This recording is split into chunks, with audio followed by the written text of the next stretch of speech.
Hello, everybody. Welcome to Module 2. My name is Christine Sherritt, and I am your professor for this course. I've had some of you in other courses in Children's Lit and, I think Children's Lit. So, welcome. So, this week we are starting Module 2. You guys did a great job in Module 1. So, let's go ahead and get started.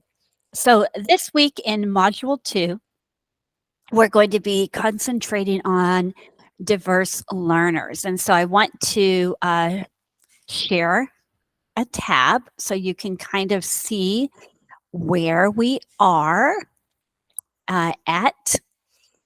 And hold on one second. First, we don't succeed. Try again. Here we go. Okay. So you'll be able to see your module. So here we are. So you're going to be reading from multisensory teaching. You have chapter 8 and chapter 19 that you're going to be reading.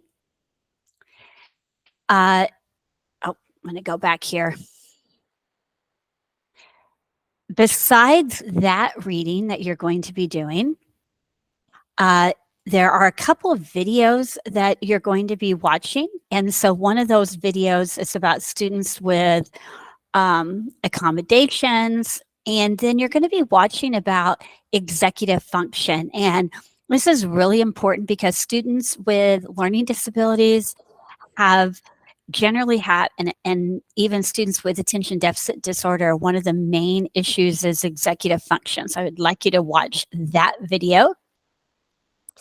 There are also a lot of resources here. We have some ESOL resources, strategies. We have a lot of resources for students with dyslexia that you need to do, okay?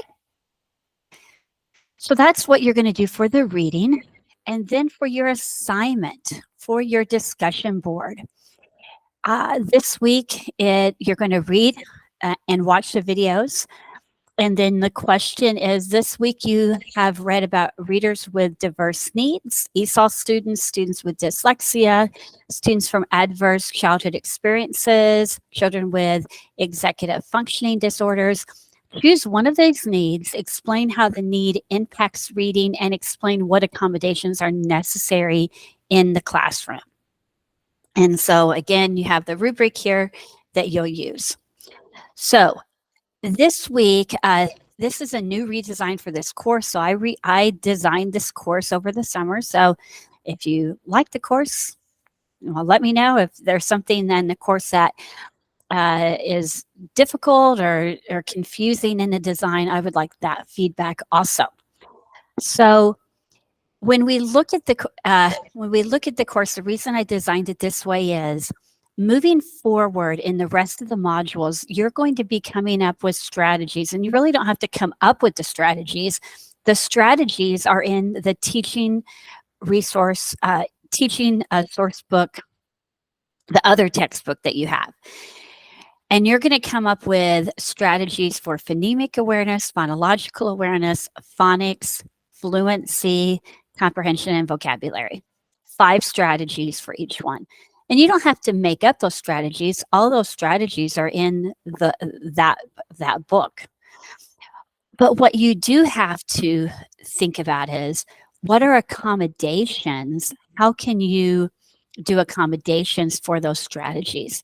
And so the reason I have this module first is, in all the other modules, when you do the strategies, you have to say, okay, here's a strategy for phonemic awareness. So right now you may say, I don't know what phonemic awareness is. That's okay. We're going to get to that.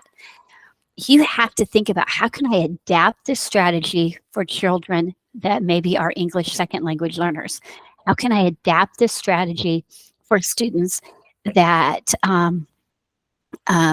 have a learning disability, or that need those accommodations? And so that's going to be very important that you think about the accommodations, because we live in a world now where there's tons of strategies out there. It's not like you have to make up strategies, but what you do have to do as a teacher is, you have to think about how to adapt and make accommodations for your kids.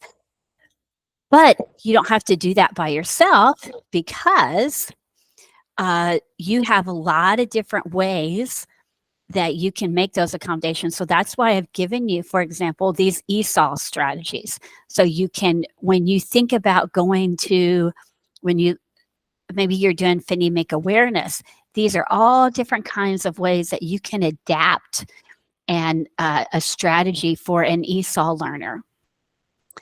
Dyslexia, here's a dyslexia toolkit. So this gives you a lot of different ways that you can make adaptations or accommodations for students with dyslexia.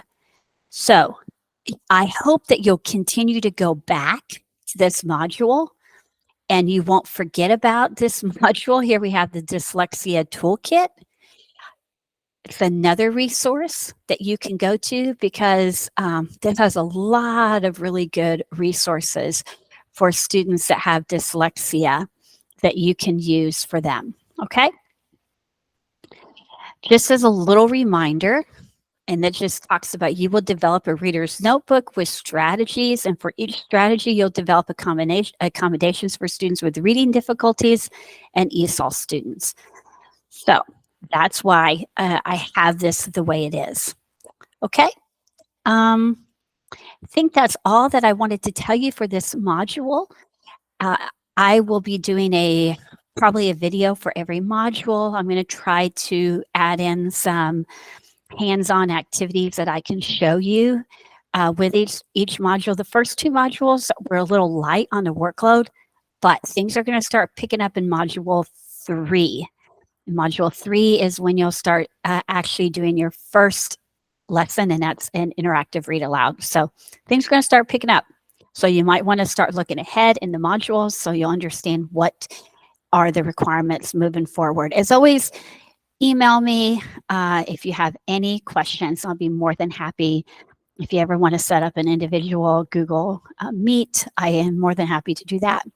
Okay, I look forward to module 2 and listening and reading all your discussion posts. Bye-bye.